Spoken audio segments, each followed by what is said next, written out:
Once upon a time, there was a young man who carried deep pain within his heart. His parents had died early, his work had fallen apart, and his beloved had left him. Everything he once held slipped away like sand through his fingers. He wandered from place to place, seeking a way to escape suffering, searching for somewhere he could forget everything. But the more he ran, the more his pain followed him like a shadow. One day, in despair, he went to the Buddha, knelt down, tears streaming down his face, and said, "Blessed One, I have lost everything. Every morning I wake up feeling as if I am drowning in an abyss. What should I do to end my suffering?" The Buddha looked at him with eyes full of compassion and said gently, "You cannot escape suffering by running away from it. Only when you look deeply into suffering and understand it will it dissolve." The young man was confused, for he thought the Buddha would grant him a miracle, some magical cure. But the Buddha remained silent, then picked up a handful of salt and dropped it into a small bowl of water nearby. He said, "Taste it." The young man did so and immediately frowned. "It's bitter and salty." "Blessed One," the Buddha nodded, then led him to a large lake, dropped the same amount of salt into it, and said, "Now taste the lake water." The man did as told and was surprised to find the water still sweet and fresh. The Buddha asked, "Has the salt changed?" The man replied, "No, Blessed One." The Buddha smiled. "Suffering is the same. It does not change, but your mind can. When your mind is small like this bowl, suffering makes it bitter. But when your mind becomes vast like the lake, that same suffering dissolves into compassion and understanding." The young man bowed his head in silence.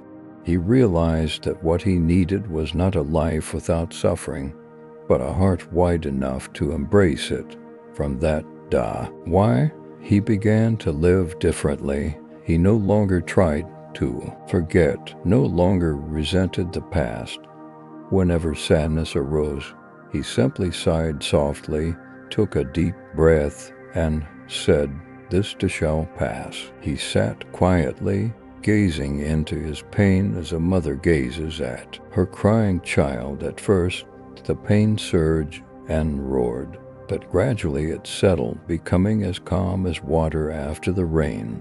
He realized that when we stop resisting, suffering becomes a teacher. It teaches patience, humility, and most importantly, self-understanding. As time passed, his face became more serene. His eyes shone with the gentle light of one who had walked through storms without cursing the wind. Someone once asked him, "How can you be so peaceful?" He simply smiled and said, "I no longer try to get rid of my pain. I only learn to look deeply into it." That simple sentence contained the essence of the Buddha's path beyond suffering. For suffering is not the enemy, it is the doorway to wisdom, if we have the courage to walk through it. In the Buddha's teachings, suffering is an undeniable truth. No one can escape birth, aging, sickness, and death. But the Buddha did not stop there. He revealed that suffering has a cause: ignorance, attachment to the self, the illusion that things belong to us. When we cling, we suffer. When we let go, we are free. It is that simple. Yet most of our lives we forget. The young man in the story was the same. He clung to what was lost, believing that if he could forget the past, the pain would vanish. But as suffering does not lie in memory, it lies in resistance to memory. When he began to accept, he discovered that pain could melt away as lightly as drifting clouds. One day, as he sat meditating beneath a tree, he saw a small bird with a broken wing trembling on the ground. Instead of turning away, he gently picked it up and tended to its wounds. In that moment, he suddenly understood what he had been seeking all along. His pain could not disappear, but it could transform into compassion. As he cared for the bird, his heart was healed too, and he realized there was a profound joy in loving without expecting anything in return. From then on, he lived simply. Each morning, he woke with slow breaths and smiled at the sun. Whenever sadness returned, he did not push it all, but greeted it like an old friend. He understood that suffering does not come to punish, but to remind us of the way back to ourselves. When the mind no longer fears suffering loses its power. It becomes only a small wave in the vast ocean of consciousness. One day, he returned to see the Buddha holding a blooming lotus in his hand. He bowed deeply and said, "Blessed One, I understand now without the mud. There can be no lotus without suffering. I could never have seen true peace." The Buddha smiled. Yes, the lotus blooms in the mud, yet is not stained by it, just like the awakened mind that remains pure amid the world's defilements. The young man left with peace in his heart.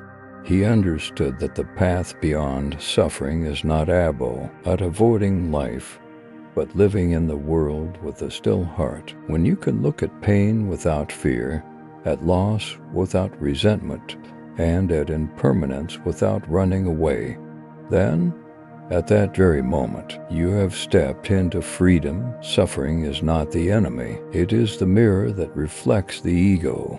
When you look deeply into that mirror, you see there is no self to suffer, no self to lose. Everything is but waves rising and falling upon the infinite ocean of mind.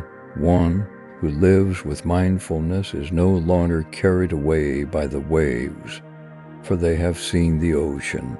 Life continues to turn. Joy comes and goes. Sorrow comes and passes, but one who understands the Dharma neither clings nor rejects. They simply smile as one watches clouds drift, as one listens to the wind. In each moment, they see the miracle of the present, where nothing needs to be added and nothing needs to be taken away.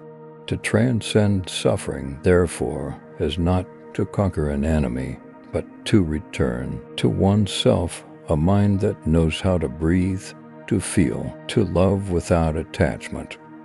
That is a mind already free. When that mind is present, darkness fades, for the light of understanding has arisen. And the Buddha once said, "No one can save you but yourself. No one can walk the path for you." Just like the young man in this story, we all must walk through our own rain to see the rainbow. None of us can avoid suffering, but each of us can transform it. Every tear, when illuminated by mindfulness, can become the water that nourishes the lotus of wisdom. And when we truly understand, our hearts no longer ask, "Why do I suffer?" Instead, we ask, "What is this suffering teaching me?" When that question arises, light arises too. Pain is no longer darkness. It becomes the path. For to overcome suffering is not to seek a place without pain, but to learn to smile within it. When we can embrace suffering with understanding and compassion, that very suffering becomes the doorway to peace, and in that understanding, we realize we need not go anywhere, for happiness has always been here, in each breath, each step, and in the heart that knows how to love.